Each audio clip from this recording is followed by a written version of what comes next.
Ayan, isang magandang araw sa ating lahat mga kababayan, mga kasulid. Maligayang pagbabalik sa ating channel. Ayan mga kababayan, ito po ang nangyari no na matindi pong panggigigil ni Ted Filon dito nga po sa kay Congressman Dan Fernandez at nagsabi pa nga siya dito na po pwede ba itigil nyo ng kalokohan nyo, hindi naman kalokohan. Katarantaduhan lang, hindi katarantaduhan. Ano mga kababayan, yung investigasyon nila, ito nga po ang gusto rin ng Pangulong Duterte, dadalhin nyo na sa korte. Bakit hindi nyo po dalhin sa korte? Instead, nagpa-press con pa po itong dalawang ito. halatang guilty kagad mga kababayan. Kailangan kagad, kailangan kagad apulahin yung namumuong sunog. Alam nyo naman talaga mga kababayan, mararamdaman po kasi natin na talagang lahat po sila isang beses lang po nakapagsalita ang Pangulong Duterte ay taob lahat ang kanilang mga nilabas na mga baraha. Yung mga barahang mga bilok, mga barahang mga basa, hindi nila pwede, hindi nila pwede at hindi uubra sa Pangulong Duterte. Nagsama-sama na ang lahat ng mga tambulos-los. Hindi pa rin kaya ang isang Duterte. Di ba, mga kababayan? So ayan, panoorin po natin ang interview nga po or pakinggan natin itong interview dito kay Congressman Dan Fernandez. At dito, tahasan, diretsahan po, mukhang inamin po talaga nila rito na kinausap nila sa sulok.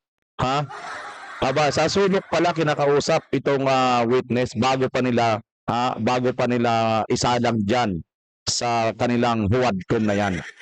Mga kababayan, I mean, hindi witness kumbaga, bisita pa lang nila dyan. Ini-interview pa lang nila. Kaya lang, bago pala isa lang, ini-interview muna ng private. Para at least, alam na ang script at mamemorya na. Diba? Ganun naman talaga ang kalaban dyan. Para memorize na rin, diba? O sige, ito. Sa mga hindi pa nakapag-memorize dyan, ano pang ginagawa nyo? Paki-like at paki-share ang ating video na ito, ha? Okay. Thank you. Punta na natin mag-video mga kababayan. Meron pong pananaw na pwede bang itigil nyo na pareho ito? Ipaubaya, wag na sa komisyon kasi panibagong gasta yan, sa DOJ na mismo. Para po ang DOJ, mangalap na po ng impormasyon at kung matibay, isang pa na ang kaso. After all, yan din ang challenge po ng dating presidente. Kasuhan nyo na ako. Por Diyos po sa ato, kakapal ng muka. Ang dating lang sa akin bilang nanonood. Ang kakapal daw ng mukha ninyo. porsyento. Ilang porsyento ba ang napunta sa inyo? Wala. Hindi dagdag ko lang yun mga kababayan. Oo. Dahil sabi kasi dito ni Ted Filon, ang kakapal ng mukha. Ang kapal ng mukha ninyo. Hindi kayo nakita dyan sa baha. Nakita kayo dyan sa Quadcom. Nagtutuwad-tuwad kayo dyan. Kalalaki ng bayad din ko, samantalang ang ating mga kababayan, nagsisigaw ng tulong, rescue. Ayan. Hindi po awa ng Diyos yun, na marami pong nasawi, mahigit po 100. Hindi po tayo natatawa doon mga kababayan, Kaya lang, inuna kasi ninyo yung tuwad-tuwad ninyo dyan, kaysa doon sa magligtas kayo ng buhay. Di ba?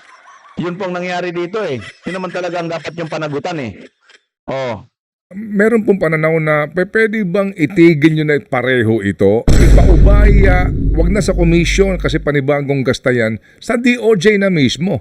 Para po ang DOJ, mangalap na po ng impormasyon at kung matibay, isang pa na ang kaso. After all, yan din ang challenge po ng dating presidente. Kasuhan nyo na ako. Por Diyos po sa ato, kakapal ng muka. Ang dating lang sa akin bilang nanonood po, pangkaraniwang mamamayan na may mga ayaw kayong payagan na humarap sa kanila. Parang ganun po ang dating. Taking mga bad words, well, I think we have passed through that era Yung mga pagmumura, and we want to put back the moral decency, on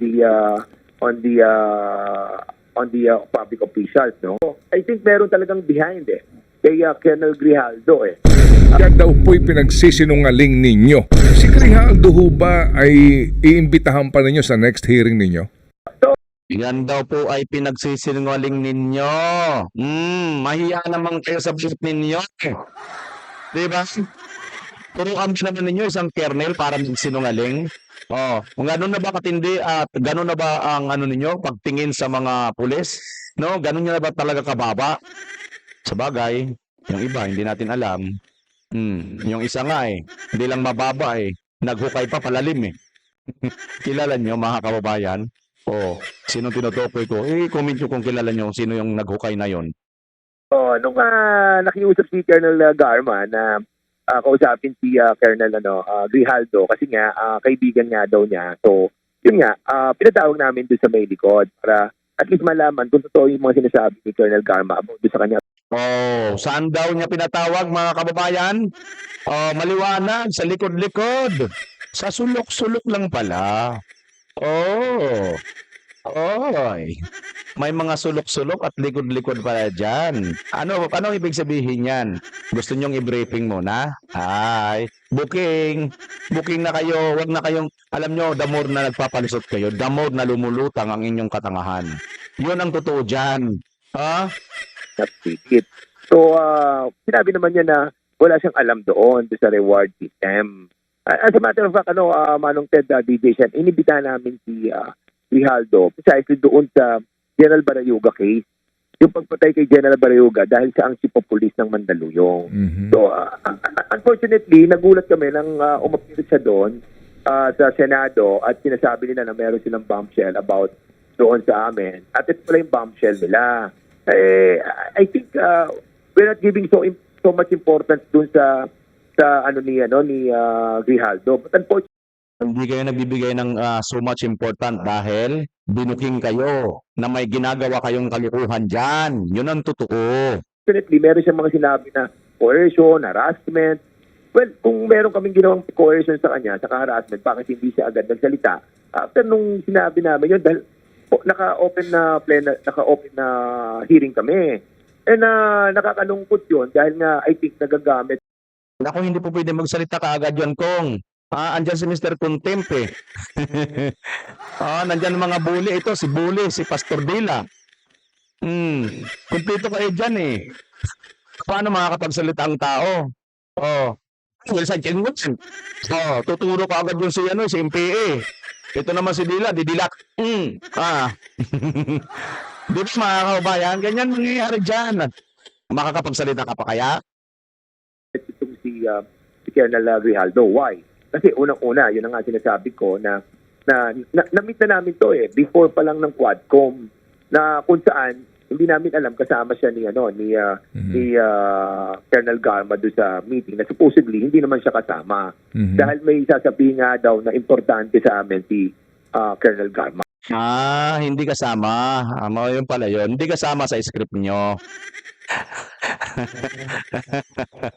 Ganun ba yun? Okay, tuloy natin. But yun na nga, nangyari na yon at hindi na namin binigyan ng pansin yung usapan namin noon dahil sabi niya magsasabi siya ng totoo. But nung nandun na si Colonel Grijaldo, nabago na yung lahat. So, ngayon, nangyari na to, I think meron talagang behind kay Colonel Grijaldo Unfortunately, the venue doon sa ating pong sa Senado, it was used, para to discredit the Quadcom and my person. So, para lang mas klaro, Meron ka pa bang kredibilidad? kasi ang sabi niya na siya daw po'y pinagsisinungaling ninyo. Paano ho niyo ba na-handle yung pakikipag-usap sa kanya dito po sa supposed to be nga pag-corroborate sa statement ni Garma? Briefly lang yun kasi sinabi lang ni Colonel Garma may alam si Colonel Grijaldo about sa payment system. Ayan, maliwanag mga kababayan papaano nyo ba siyang kinausap, Sabi mo, briefly lang yon. Tumutugma. Ito mga kababayan, ang katotohanan. Nagpo-corroborate ito doon sa binitawan at sinabi ni Colonel Grijaldo dyan sa Senado na umalis ngayon kaagad, nabilis lang, saglit lang, umuna ka nga daw Ito talaga ang totoong nagko-corroborate, At hindi sa inyo pumayag sa gusto ninyo kasi kung may pinapagawa kayo na hindi tama, mahiya kayo, mambabatas kayo, hindi kayo mambubutas ng bulsa. Sa bagay, hindi ko alam kung talagang mambabatas kayo, mambubutas talaga. Comment nyo lang kababayan kung anong yung alam dyan. Mm. So, yun lang ang pinakita namin. Sabi namin, may alam ka ba dito about this sinasabi ni Garma na merong reward system? Mm-mm. Naku, wala ko kami alam dyan. Yun ang sabi niya. So, hindi na kami nag-pursue. Kasi nga kami betting kasi, binibet natin yan kung talagang totoo yung sinasabi. So, Mm-mm. ito sa mga betting yan, si Colonel Grijaldo. Mm-mm. But unfortunately, sinabi niya wala siyang alam. So, we stop. We stop right there. Opo. So, yan po ang inyong pahayag dito po sa sinasabi nga ni Grijaldo. Si Grijaldo ho ba ay iimbitahan pa ninyo sa next hearing ninyo? Yes, oo, iimbitahan namin siya. Kasi nga hindi pa nga tapos yung issue nung kay Barayuga eh. At doon siya involved dahil si Populis siya noon. Tapos we are trying to find out yung mga report tungkol doon sa investigasyon nung pagkamatay sa Mandaluyong na kung saan siya ang chief of police. Yun ang issue niya eh. Kaya nga nagtataka kami dahil nga hindi naman napapag-usapan na siya doon sa Kongreso, then suddenly andun siya para, well, basically, tirain yung Quadcom. Opo. So, ito hong si Grijaldo, kaya nga din po ito nabanggit, ano po, kung ate magugunita, dahil sa kwento po ni Garma nung una, kaya sa Mandaluyong daw mismo may instruction. Sino nagsabi nun na dapat mangyari yung krimen, mawalang galang lang po sa pamilya ng biktima, sa Mandaluyong? Kasi yung chief of police dito, kabatch ko. Di po ganun ang kwento? Oo. Grabe mga kababayan, may ganito palang kwento silang gustong palabasin, ano? Talagang ibang klase itong mga ito, hinuhukis-pikos talaga, no? Ang lupit ninyo. Tindi.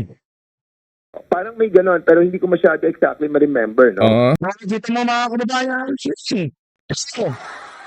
umamin na eh, parang may ganon. Oy. Sige, tuloy nyo lang. But ang pagkakaalam ko, si Colonel Grijaldo from Region 7, I think, na-transfer siya dyan sa Mandaluyong. And then, yung assassination kay General Barayuga happened. Okay, sige po. So, kailan po ang inyong next hearing po, Congressman Dan? At ano po specific ang topic ito? Kasi nga Quadcom po kayo. November 6, Manong, EJK, saka, dangerous drugs. Dangerous drugs, saka, I think yan yung kila Jimmy Guban, and then yung Pogo as well, about doon sa immigration, yung paano nakapasok yung mga Pogo na to. Okay. Congressman, ano po ang inyong assessment po? Kayo ba'y nanood kahapon? Kung nanood po kayo, gaano kahaba na panood po ninyo? At anong parte ho ng hearing? Napanood ko yung tungkol doon sa DDS na binanggit niya na nagtayo siya ng sariling DDS, tapos yung in-encourage yung mga yung mga kapulisan na encourage sila yung mga criminals to fight back. Medyo shocking sa akin yun eh. Medyo na-shock ako doon eh.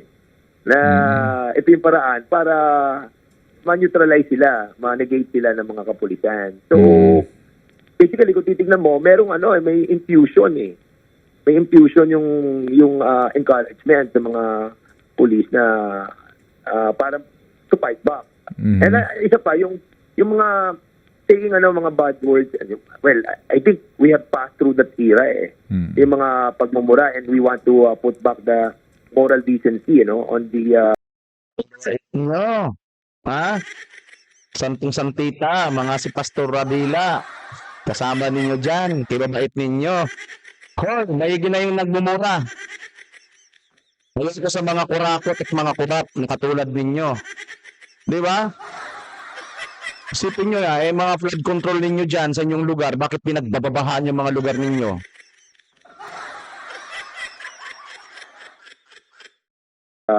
On the public officials, no? During that time, talagang naging parang ang dating natin lahat, ganon eh. But of course, sabi nga kapag a leader ka, everybody will follow eh, di ba? But this time, I think marami nanonood ng mga Gen Z eh, ng mga kabataan. Ano this time? This time ano? This time, we'll follow sa leader na ngagma, ganon? Yung bang ipapalo natin? Ha? Bakit kayo na lang mag-follow dyan sa nagba na leader ninyo? Walang alam. Ha?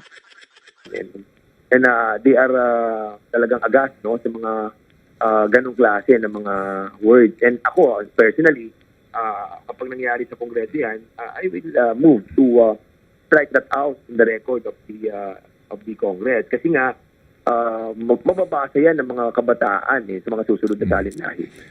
Congressman, kahapon po sumipot si Muking, si Ma'am Irmina Espino. Kumusta po ang inyong imbitasyon sa kanya? Pero kahapon po in the Senate, siya po sumipot doon at pinagsalita. Yes, kung sumipot siya doon, dapat sumipot din siya sa amin. Kasi very important siya. Dahil nga siya yung pinanggalingan ng pera papunta kay Peter Parungo.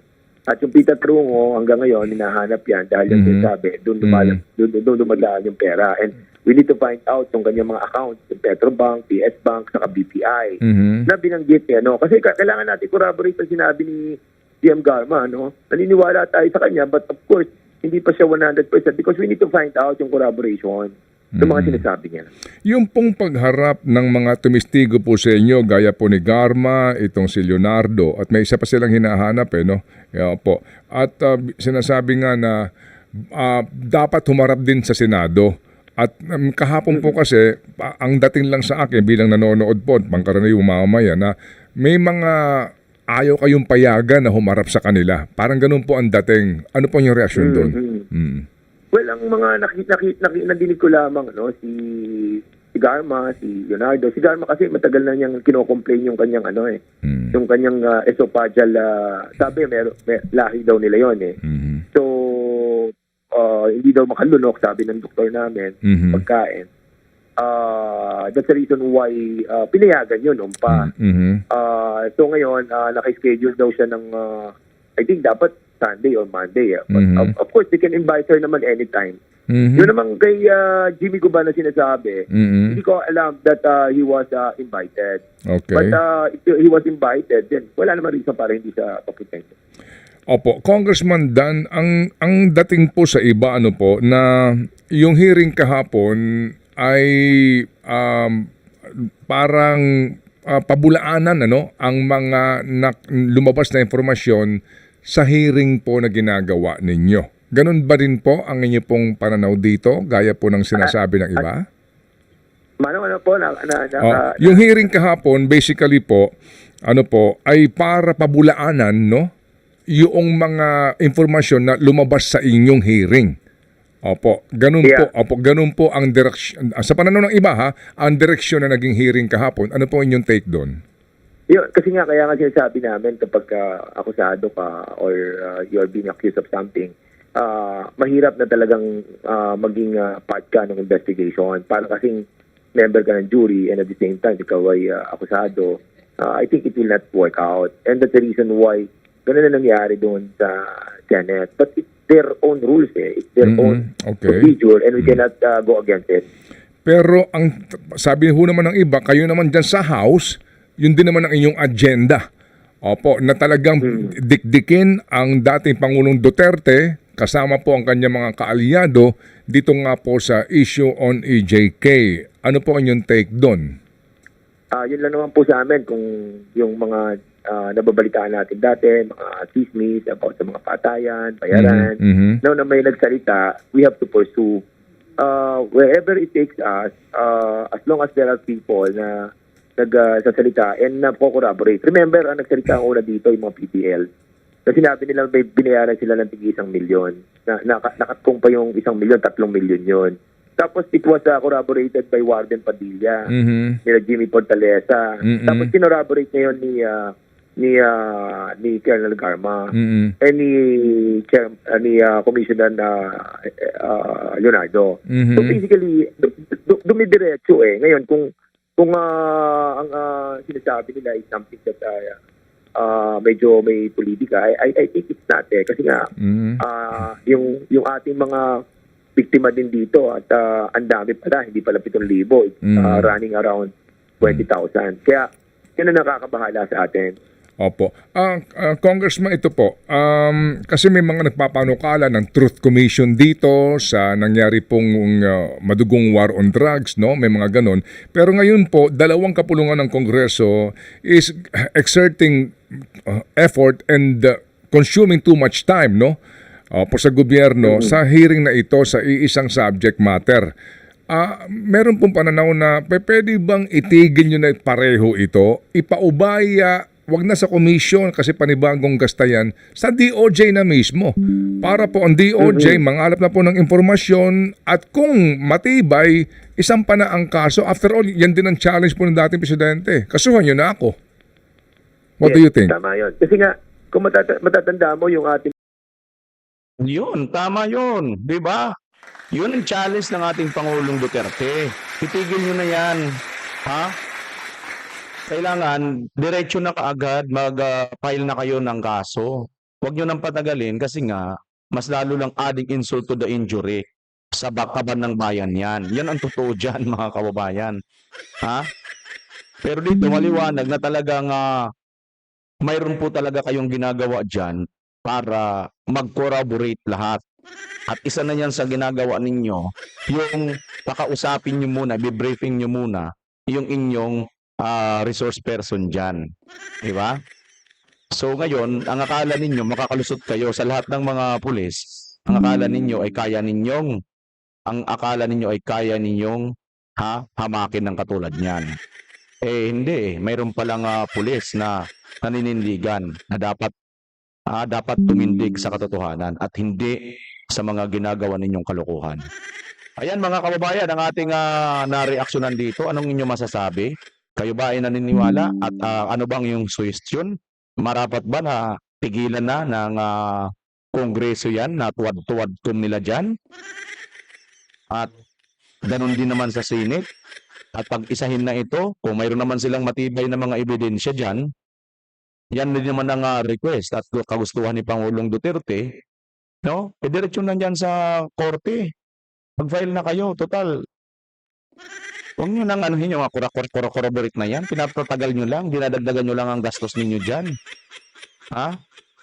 Ang dami natin dapat paggastosan yung mga apektado ng baha, di ba? Diyan sa Bicol at saka sa Batangas. Magsitulong naman kayo.